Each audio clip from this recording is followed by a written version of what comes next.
जय गुरु जी। गुरु जी की प्यारी संगत, गुरु जी का आश्रम जूम सत्संग में आप सबका बहुत बहुत स्वागत है। संगत जी, आइए सत्संग की शुरुआत करते हैं और सत्संग के लिए इनवाइट करते हैं जिगीशा आंटी को। आंटी, आप प्लीज आएं और गुरु जी का सत्संग शेयर करें। जय गुरु जी। गुरु जी को प्रणाम। सारी संगत को नमस्ते और थैंक यू बड़े मंदिर प्लेटफॉर्म का, जो आज गुरु जी ने फिर मौका दिया है सत्संग शेयरिंग का। बड़ी खुशी होती है जब गुरु जी मौका देते हैं सत्संग का, बट दूसरी साइड से बड़ी बड़ी ये होती है कि मुश्किल की गुरु जी आपने इतना कुछ बख्शा है, इतना इतने सत्संग उन्होंने बख्शे हैं, इतनी इतनी खुशियां, इतनी चीजें उन्होंने बख्शी हैं कि सबको वर्ड्स में बयान करना मेरे लिए हर बार ही बड़ा मुश्किल होता है। सो बार बार आज अंकल जब आपका कॉल आया तो मैं बार बार ये सोच रही थी, मैंने कहा गुरुजी आप बताओ क्या बुलवाना है, क्योंकि हम नहीं जानते कि किसको क्या जरूरत होती है और क्या गुरुजी बुलवाना चाहते हैं। तो आज बार बार मेरे को बेटे के ही सत्संग का ध्यान आ रहा था और उसको गुरुजी ने लाइफ बख्शी थी। आज पहले मैं उसी से शुरू करूंगी। सो अभी 2021 में गुरुजी ने बेटे को लाइफ बख्शी थी। वो भी कैसे कि हम लोगों का मैं बहुत शॉर्ट में करूंगी क्योंकि ये सत्संग सारे मैं शेयर कर चुकी हूँ।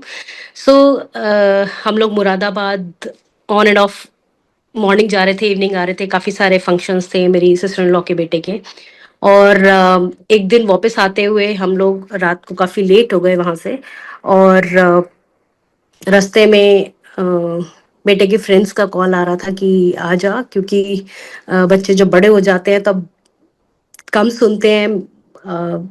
लड़के तो खासकर पता नहीं गुरुजी के ब्लेस बच्चे हैं, गुरुजी ने ही ब्लेस किया था उसको। सो हमें वो घर छोड़ करके it was 2:30 we reach Delhi. और 2:30 को जैसे हम लोग नीचे आए थे, उसने हमारा सामान निकाला और वो गाड़ी से वहीं से आगे अपने फ्रेंड्स के पास गुड़गांव निकल गया। मॉर्निंग में 4:30 अराउंड भाभी के मेरे बेटे का कॉल आता है कि चाची, बेटे का, दिशु उसका नाम है, हर्ष नाम है उसका, कि उसका एक्सीडेंट हो गया है। और संगत जी ऑब्वियसली हम लोग सुबह से इतना थके हुए थे और 3:30 को तो हम लोग सोए थे और 4:30 आई डोंट नो किस किस जोन में गुरुजी उस वक्त ले जाते हैं। जब उसका फोन आया और मैंने सुना तो मुझे नहीं मालूम, उसकी जो पहली आवाज वो थी कि बेटे का एक्सीडेंट हो गया है। और गुरुजी किस जोन में लेके गए, ना मैं सोई थी ना मैं जगी थी, और गुरुजी ने मेरे को एक क्लियर विजन दिखाया। उस विजन में गुरुजी ने मुझे दिखाया गुड़गांव की जो रोड है डीएलएफ के ऑपोजिट, वहां बेटे की गाड़ी का एक्सीडेंट हुआ है और हेड ऑन कोलिजन हुआ है। और साइड जो ग्लास ड्राइविंग जो विंडो होती है वहां से बेटा मेरा आधा, is body is half inside the car vehicle और आधा बाहर है। और उसके आईज, नोज, फोरहेड से सब जगह से ब्लड निकल रहा है एंड ही इज नो मोर। जो मेरे को ये विजन में दिखाया है, कितनी देर का विजन था मुझे नहीं मालूम, आज तक भी नहीं मालूम, बट ये मेरे को गुरुजी ने बड़ा क्लियर मुझे विजन दिखाया। और इतनी देर में जो फोन कॉल थी उस पर दूसरी आवाज आती है कि चाची, बेटे को कुछ नहीं हुआ, दिशु को कुछ नहीं हुआ है, वो ठीक है, बस गाड़ी में लगी है। सो हिम्मत भी कहती हूँ मालिक ही देते हैं। ये सुनने के बाद मैं 2 मिनट बैठी, मेरे को कुछ समझ में नहीं आया, अपने आप को काम डाउन किया। मैं वो भी यही कहूंगी कि गुरुजी ने काम डाउन करा। मैंने अपने अंकल को बोला, मैंने कहा चलो, उसकी गाड़ी को लग गई है। अंकल थोड़ा सा सेंसिटिव ज्यादा है, मैंने उनको नहीं कुछ बताया, ड्राइव भी नहीं अंकल को करने दी। और वहां गए तो एग्जैक्टली जो लोकेशन गुरुजी ने विजन में दिखाई थी कि डीएलएफ के ऑपोजिट में बेटे की गाड़ी का एक्सीडेंट हो रखा था और बेटा और बेटे के फ्रेंड्स साइड में रोड पे खड़े थे। सो ये चीजें जो होती हैं, ये मेरे को लगता है कि आप इसको जब बताते हो तो आप वो फीलिंग्स कभी नहीं ला सकते हो जो चीज आपने महसूस की है। सो हम लोग ने यू टर्न किया, यू टर्न करके आए, ऑल्दो इट्स वेरी मतलब हेवी कार, बट उसका क्या हुआ कि वो नहीं सोया था, सुबह से ड्राइव कर रहा था, दिन रात पूरी रात निकल गई। मॉर्निंग में उसका हेड इन कोलिजन हुआ with the blocks, cemented blocks जो डिवाइडर की तरह बने होते हैं, और उसका हेड ऑन कोलिजन हुआ। बहुत स्ट्रॉन्ग कार होने के बावजूद भी उसके 8 जो एयरबैग्स थे खुल गए थे। बट गुरुजी की ब्लेसिंग से उसको एक स्क्रैच भी नहीं आया था। गाड़ी बिल्कुल खत्म थी, टोटल लॉस में चली गई थी, बट ब्लेसिंग्स आप मैं किस किस चीज का शुक्राना करूं। सबसे बड़ा शुक्राना तो यही था कि बच्चे को गुरुजी ने ब्लेस किया, उसको स्क्रैच भी नहीं आया। दूसरा शुक्राना ये था कि वो हिडन कोलिजन की वजह से 3 बड़े-बड़े सीमेंटेड ब्लॉक्स वो हवा में उड़े और साइड में जाकर के गिर गए। सो पीछे से कोई गाड़ी नहीं आ रही थी, नहीं तो वो नहीं बचता।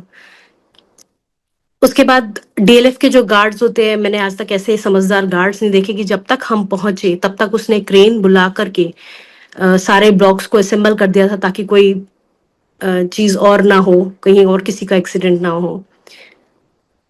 पुलिस नहीं आई थी, कोई पुलिस केस नहीं। मतलब मैं किस किस चीज का शुक्राना करूं। गुरुजी ने कितना कितना वो बचाते हैं, हर चीज से बचाते हैं। और क्या उन्होंने मुझे विजन में दिखाया था, और कितना वहां पे उन्होंने जाकर के जब तक हम पहुंचे तब तक सब कुछ। इवन डीएलएफ के गार्ड्स ने क्रेन भी हमारी गाड़ी को टो करने के लिए बुला ली थी। सो इतने समझदार गार्ड्स मैंने आज तक कहीं नहीं देखे।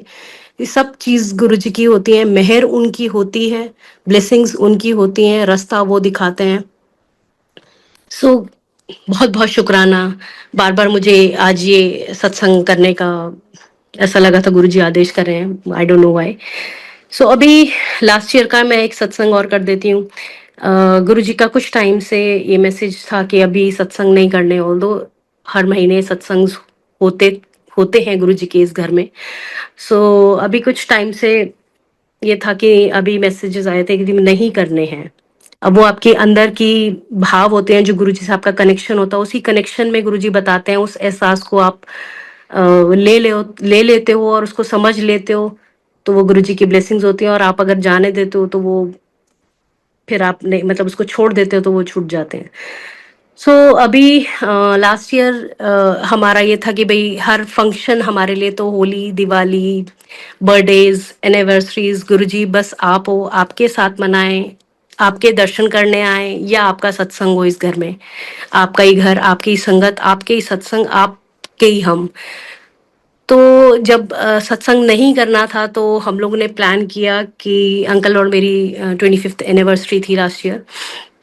तो हम लोगों ने प्लान किया, आई थिंक फरवरी में हमारी एनिवर्सरी थी, और नवंबर में हमने प्लान किया कि चलो इस बारी तो सत्संग नहीं कर सकते, तो we were planning for the cruise. और उसकी सारी प्लानिंग चल रही थी। और उसी बीच में एक संगत अंकल हैं, भैया हैं, उनका मैसेज आया कि गुरु, मतलब उन्होंने, मैं सिर्फ अपना पार्ट बताऊंगी, उन्होंने 4-5 संगत को, जो भी गुरुजी से उन्होंने उनकी वो हुई थी कन्वर्सेशन कह लो, या जो भी गुरुजी से उनकी अपने विजन्स में बात हुई थी, सो उन्होंने सिर्फ मैं अपना पार्ट बताऊंगी।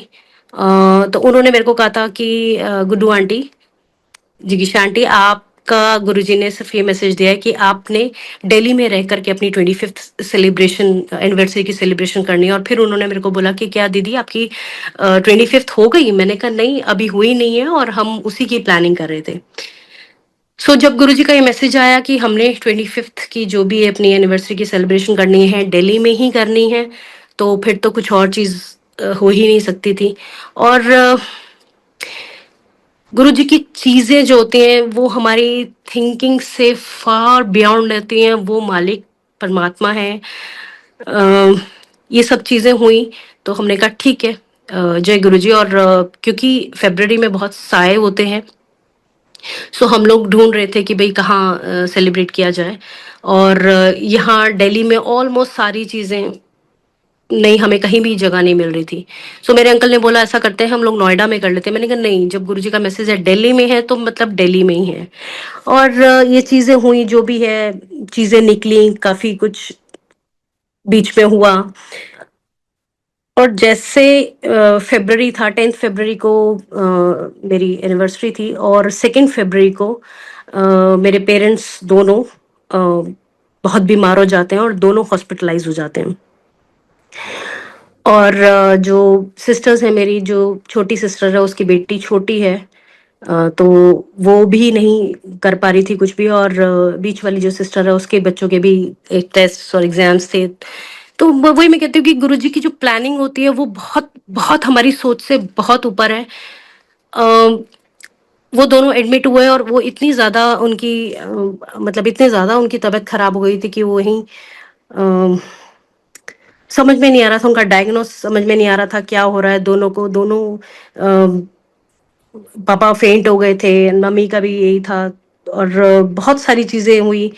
अम, डिटेल में मैं अभी नहीं समझा सकती। फोर्टिस में दोनों एडमिट किए, फिर एक बारी शिफ्ट भी किए, फिर दोबारा अगेन। सो ये सारी चीज़ें गुरुजी की इस बीच में कितनी चीज़ें हुई, भाग दौड़ बहुत रही। और जब लास्ट 2-3 दिन पहले हम हमारा फंक्शन 8th को ऑलमोस्ट, तो अंकल के सारे फ्रेंड्स ने बोला कि भाई आप अगर इतना परेशान हो और आपके से पेरेंट्स अगर हॉस्पिटल में है तो आप इस फंक्शन को कैंसिल कर दो।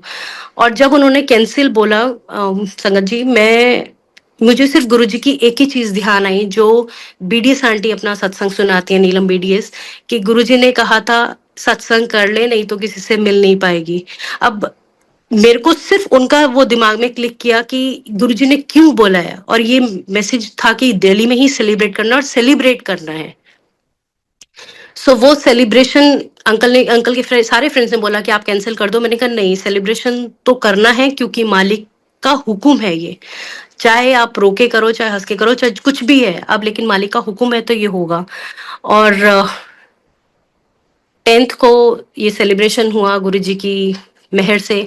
और उसके बाद आई डोंट नो कैसे ग्रेजुअली उन दोनों की जो हेल्थ थी वो कवर अप करना शुरू हो गई। दोनों का डायग्नोस भी हो गया और 14th फेब को दोनों पेरेंट्स को गुरुजी घर भी ले आए।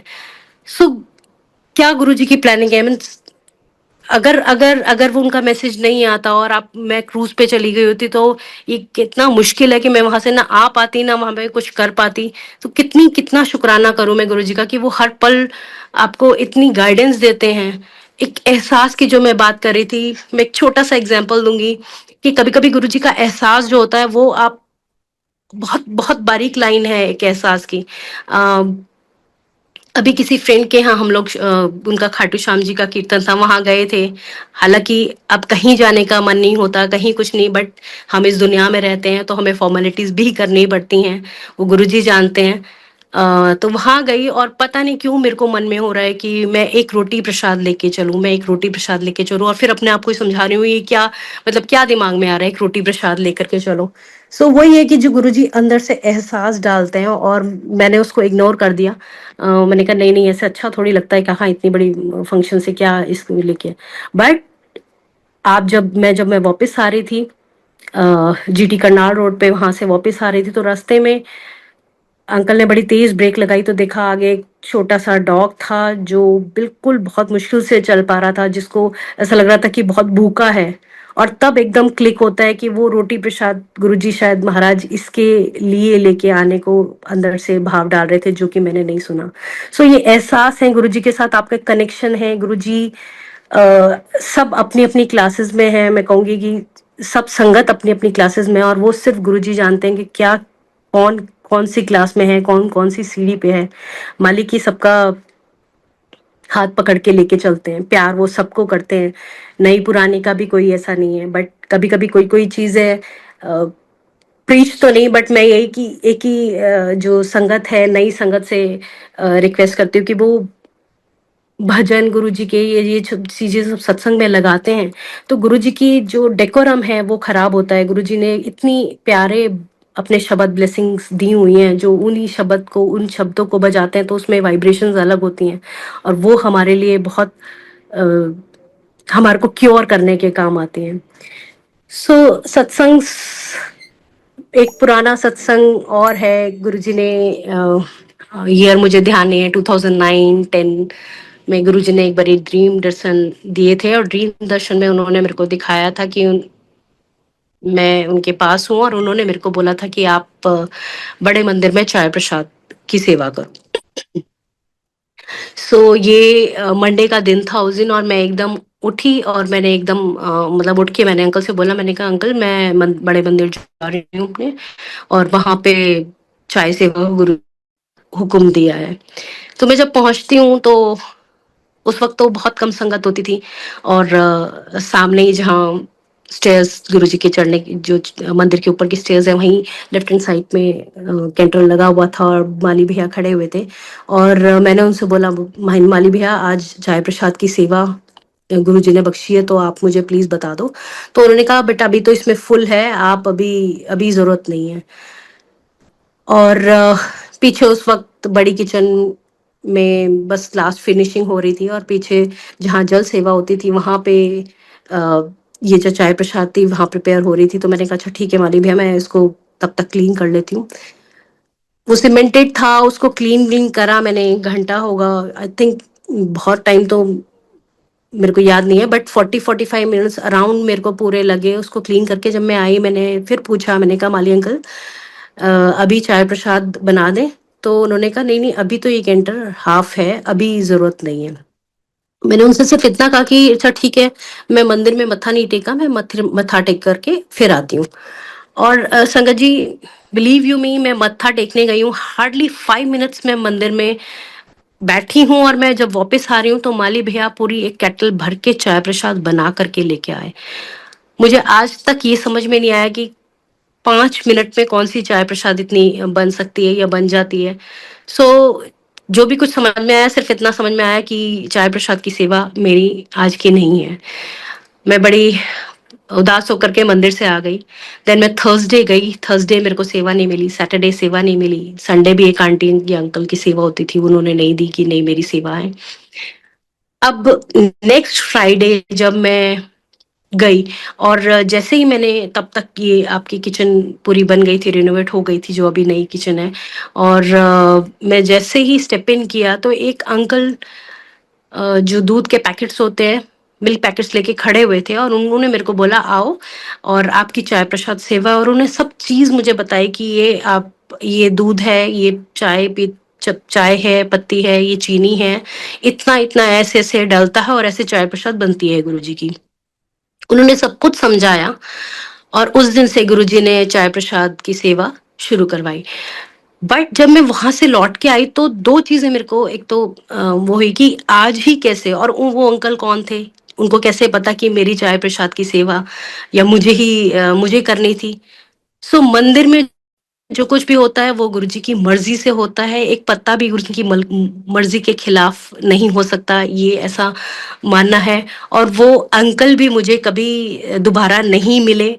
सो शुक्राना गुरुजी, हर चीज समझाने का और इतने प्यार से बताने का कि क्या रास्ता आप दिखाते हैं, जिस रास्ते पे आप चलाना चाहते हैं उस रास्ते पे हम चल पाए। वो चाय प्रसाद जो गुरुजी ने, मतलब जो भी अंकल ने मुझे बताया था कैसे बनना है, वो जब चाय प्रसाद बना मेरे को समझ, मतलब मुझे ये लगता है कि 40-45 मिनट्स, उस वक्त तो बहुत कम संगत थी, इतना टाइम लगता है एक प्रसाद बनाने में, और वो मंडे को कैसे इतनी जल्दी कैसे बना वो भी मुझे नहीं समझ में आया।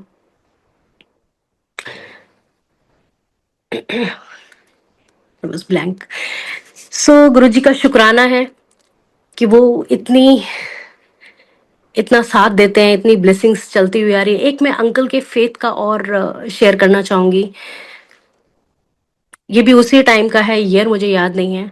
सो गुरुजी के पास जब गुरुजी ने बुलाना शुरू किया था 2000 में, पहले ही मीटिंग कहूंगी या पहली बार आने में, तब तक तो गुरुजी पे विश्वास, मैं नहीं कहूंगी कि आते ही गुरुजी के पर विश्वास बन जाता है, बहुत टाइम लगता है। आप इंसान रूपी किसी को भी देख करके ये विश्वास करने में कि हम सिर्फ ये समझ के आते थे कि गुरुजी एक महापुरुष हैं, एक सिद्ध पुरुष हैं, उससे ज्यादा कुछ कभी समझ में नहीं आया।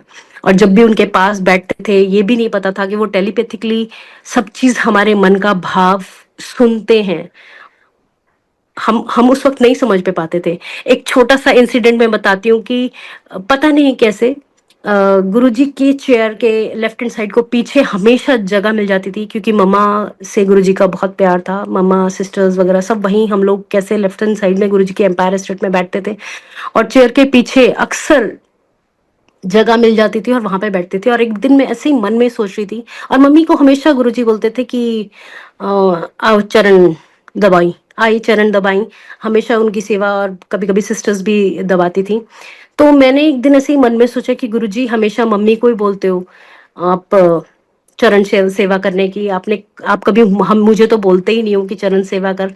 और मैंने अपने मन में ये बिना जाने कि गुरुजी आपके मन की एक-एक भाव को समझते हैं, पकड़ लेते हैं, और मैंने अपने मन में ही बोला कि आज गुरुजी आपके चरण की सेवा मैं भी करूँगी। मैंने अपना लेफ्ट हैंड बढ़ाया, मैंने कहा देखो ये आपका चरण है, और राइट हैंड से मैंने जैसे ही एक बारी अपने ही हाथ को प्रेस गुरुजी का चरण समझ के किया, गुरुजी ने मेरी तरफ टर्न किया अपना फेस, पीछे की तरफ देखा। कभी ऐसा नहीं हुआ कि गुरुजी ने कभी पीछे मुड़कर कैसे देखा, और इतनी प्यारी स्माइल दी, और उस वक़्त मेरी जो मतलब मेरा बिल्कुल सब कुछ रुक गया, जैसे कि, और मैं सिर्फ़ इतना सोच रही हूँ कि गुरुजी आप सब कुछ सुन लेते हो, आप सब सब पकड़ लेते हो, आप सब समझते हो, आप सारे मन की भाव को पकड़ लेते हो।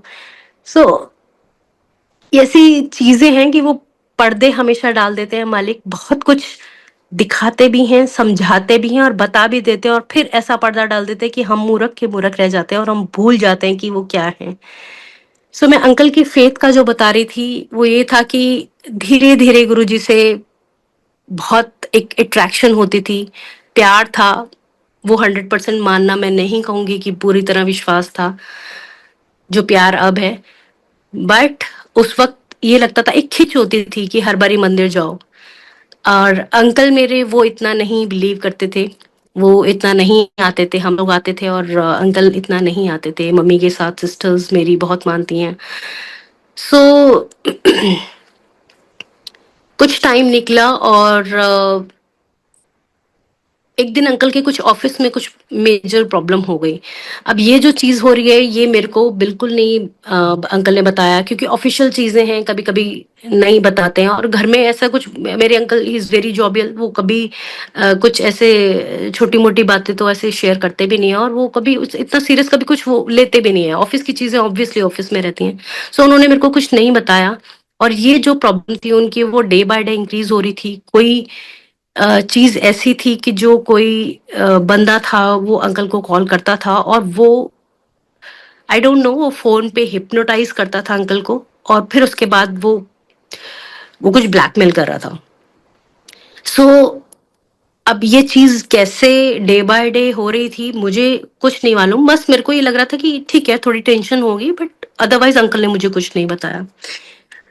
ये चीज़ें चलती रही 1 महीना, 2 महीना, आई थिंक नवंबर से स्टार्ट हुआ, दिसंबर निकला।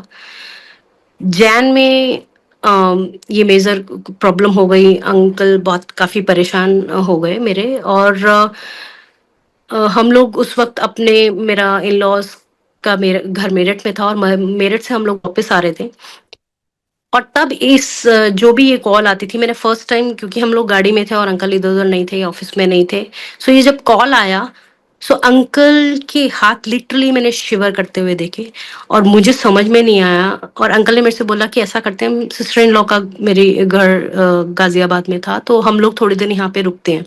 सर्दियों का टाइम था, जनवरी, और हम लोग अपनी सिस्टर इन लॉ के यहाँ पहुँचे। सो जैसे होता है कि मैं अंदर चली गई दीदी के पास, और ये जीजा जी के साथ बैठे हुए थे, और आधे घंटे बाद जब मैं बाहर आई तो देखा कि ये तो है नहीं। मैंने पूछा, जीजा जी कहाँ गए? तो उन्होंने बोला कि उनको उनके पास कोई कॉल आया था और वो बाहर हैं। और मैं ये सोच रही थी कि बाहर बारिश हो रही है और इतनी ठंड है, जनवरी का लास्ट चल रहा है, और ऐसा क्या है? तो उस वक्त फर्स्ट टाइम मुझे ये एहसास हुआ कि नहीं, कुछ प्रॉब्लम है जो कि मेजर है, जो ये बता नहीं रहे हैं।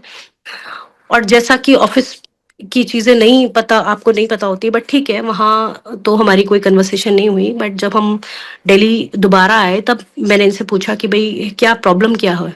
तो इन्होंने मेरे को बोला कि कोई बंदा है जो इनको कॉल करता है, और वो इनको ब्लैकमेल कर रहा है कि कोई ऐसी चीज़ें हैं उसके पास, ऐसी सीडी है जिसमें कोई, मतलब कोई ऐसी सीडी है जिसमें उन्होंने कोई मनी का कोई केस है। सो मैंने इनको बोला कि ऑब्वियसली बात है कि अगर घर में कोई भी ऐसी चीज होती है, आपका पास कोई ऊपर का पैसा आता है या जो भी होती है चीजें, वाइफ को जरूर पता होती हैं। और मैंने इनसे यही बोला कि मैंने कहा आप डर क्यों रहे हो, आपने तो कभी ऐसा नहीं किया। कहते हाँ नहीं मैंने ऐसे कभी नहीं लिया। तो मैंने कहा जब आपने लिया नहीं तो आप परेशान क्यों हो रहे हो, हमारे साथ गुरु जी हैं, आपको ऐसे परेशान होने की जरूरत नहीं है। बट बात वही थी कि ऐसा कोई केस था नहीं। बट वो फोन पे कुछ ऐसा हिप्नोटाइज हो जाता था अंकल के साथ कि वो उस चीज को समझ पाना बड़ा मुश्किल था। अब जनवरी एंड ये चल ही रही थी, फेब्रवरी डे बाय डे यही अंकल का बहुत वो था कि समझ में नहीं आ रहा था। एक रात वो इतने परेशान हो गए थे कि उनको हम लोग बड़ी लेट सोए और सुबह मॉर्निंग में 4:30 मेरी भी आंख खुली और अंकल की भी आंख खुली और दोनों ने एक दूसरे को बोला कि गुरुजी ने ड्रीम दर्शन दिया है। तो गुरुजी तो साथ हर पल होते ही हैं और परेशानी के पैच में वो तो बहुत ही ज्यादा साथ अपनी प्रेजेंस फील कराते हैं। सो जब ये चीज चल रही थी और February 9th एक आंटी के घर सत्संग था, वो भी बहुत हार्डकोर गुरुजी की भक्त थी और उनके घर में सत्संग था। सो अंकल ऑफिस अपना रेगुलर जा रहे थे, ये प्रॉब्लम तो चल ही रही थी जो भी थी। ऑब्वियसली जब गवर्नमेंट जॉब वाले किसी भी पर्सन के ऊपर इस तरह की कोई चीज अगर वो हो जाती है तो वो तो एक तरह से लाइफ थ्रेटनिंग ही होती है। 9th को जब ये सत्संग था आंटी के घर एक तो उन्होंने मेरे को 3 बजे 6 बजे से सत्संग था, उन्होंने मेरे को बोला कि अंकल आएंगे। मैंने कहा हाँ जी आंटी आएंगे। और 3 बजे उन्होंने मेरे को बोला कि आप अंकल को कॉल करो और उनसे बोलो आना है जरूर। आई डोंट नो उनका गुरुजी के साथ अपना कनेक्शन है। सो मैंने अंकल को कॉल किया तो अंकल ने फोन नहीं उठाया, must be was busy in his office. So फिर 4 o'clock को आंटी ने मेरे को फिर याद दिलाया कि आप अंकल को कॉल कर देना। मैंने कहा अच्छा ठीक है। 4 o'clock को again I called him, he didn't pick my call. फिर 5 o'clock को आंटी मेरे को लेकर के सोफे पे बैठ गई। 6 बजे से सत्संग शुरू होना था और आंटी मेरे को सोफे पे लेके बैठ गई कि नहीं आप अंकल को कॉल करो मेरे सामने अभी। और मैं अंकल को कॉल कर रही हूँ बट अंकल कॉल नहीं पिक कर रहे। एक बारी, 2 बारी, 3 बारी, आई थिंक 4th या 5th टाइम अंकल ने कॉल पिक किया और मेरे को बहुत अंदर से गुस्सा भी आ रहा था, परेशान भी थी कि फोन क्यों नहीं उठा रहे, क्योंकि मेरे को तो ये प्रॉब्लम पता चल रही थी और प्रॉब्लम थी भी, बट आंटी को तो कुछ नहीं पता। और फोन उठाते मैंने इनसे बोला, मैंने कहा आप फोन क्यों नहीं पिक कर रहे हो, तो वो मेरे को दूसरी साइड से बोलते कि नहीं नहीं मैं ऑफिस में बिजी था, मीटिंग थी, ये जो जो भी कुछ उन्होंने। तो इतनी देर में आंटी मेरे से बोलती कि उनसे बोलो कि आना है। तो मैंने अंकल से बोला अंकल आपको यहाँ सत्संग में आना है। तो अंकल कहते कि नहीं नहीं मैं नहीं आऊंगा, मैं अभी घर जाऊंगा, ये वो तो वो। अब और आंटी दूसरी तरफ से मेरे को कंटिन्यूअसली फोर्स कर रही है नहीं नहीं आना है। सो अंकल को मैंने फोर्सफुली बोला, मैंने कहा अंकल नहीं आपने आना है, आंटी बुला रही हैं और जरूर से आना है। तो फिर अंकल ने कहा फाइनली कि ठीक है अच्छा मैं आऊंगा। और 6 o'clock से सत्संग स्टार्ट हो गया। आई थिंक 8:30 अंकल पहुंचे और वहाँ पे हम बैठे थे, सत्संग चल रहा था। आई डोंट नो गुरुजी का स्वरूप लगा हुआ था, साइड में आंटी बैठे हुए थे, सामने अंकल बैठे हुए थे। मैंने आंटी को देखा, आंटी ने एक गुरुजी की तरफ देख करके एक अपने हाथ को ऐसे किया और 2-3 बारी उसको जैसे कुछ कट करते हैं अपने हाथ को, हाथ पे ऐसे 2-3 बारी हाथ का इशारा किया जैसे कुछ कट किया और एकदम स्वाइप कर दिया। और मैंने दूसरी तरफ अंकल को देखा तो अंकल की आंखों में आंसू थे। अब ये सब चीजें देख रही हूँ बट समझ कुछ नहीं आ रहा। आंटी को कोई प्रॉब्लम पता ही नहीं थी और ये चीज जब उन्होंने की उसके बाद सत्संग तो कंटिन्यू चला ही, रात को काफी लेट चला। हम लोग जैसे पुरानी संगत बैठ जाते हैं और फिर सत्संग अपने पुराने पुराने शेयर करते हैं, छोटा सा ग्रुप जैसे बड़े मंदिर में भी पहले बैठ जाते थे वैसे ही आराम से बैठे थे। और 12 बजे 9th Feb था, 10th Feb मेरी एनिवर्सरी थी। सबने विश किया, बहुत अच्छे से गुरुजी ने सेलिब्रेट कराया, हम लोग आ गए। और नेक्स्ट डे ऑनवर्ड्स संगत जी वो जो भी बंदा था, वो जो जिसका रोज कॉल आता था, दिन में पता नहीं कितनी बारी आता था, वो फोन कॉल कहाँ वो बंदा गायब हो गया, वो सिर्फ गुरुजी जानते हैं। और गुरुजी की मेहर से कभी उसका कभी अंकल को कॉल नहीं आया। सो शुक्राना गुरुजी, हर चीज से आप कैसे निकाल देते हो, क्योंकि सिर्फ गुरुजी जानते हैं कि कौन सही है कौन गलत है, वो मालिक के अलावा और कोई नहीं जानता। इंसान भी ट्रस्ट नहीं कर पाते, ना करते हैं। तो कितना शुक्राना हम करें मालिक का कि वो हर पल साथ में होते हैं। हर हर आप लाइफ है, अप्स एंड डाउन्स चलते ही हैं, क्योंकि हमें अपने कर्मास तो काटने ही हैं। गुरुजी ने ये बात बोली है कि 90% मैं अपने ऊपर ले लेता हूँ, बट 10% तो तुम्हें भुगतना ही पड़ेगा। लेकिन वो भुगतान भी गुरुजी इतने प्यार से करा देते हैं कि हमें पता भी नहीं चलता कि हमारी लाइफ कितनी स्मूथ कर देते हैं। और इसका कितना ही शुक्राना करें गुरुजी का कि हर पल हम कितना ही शुक्राना करें वो उतना कम है। सो शुक्राना गुरुजी। जय गुरुजी। अंकल, आज के लिए बस मैं इतना ही मेरे से हो पाएगा। थैंक यू बड़े मंदिर के प्लेटफॉर्म के संगत का, और थैंक यू सारी संगत। कुछ भी भूल चुक हुई हो तो गुरुजी माफ करना। सब बद्दा भला करो गुरुजी, सबको ब्लेसिंग्स दो, अपनी चरण शरण में रखो। जय गुरुजी।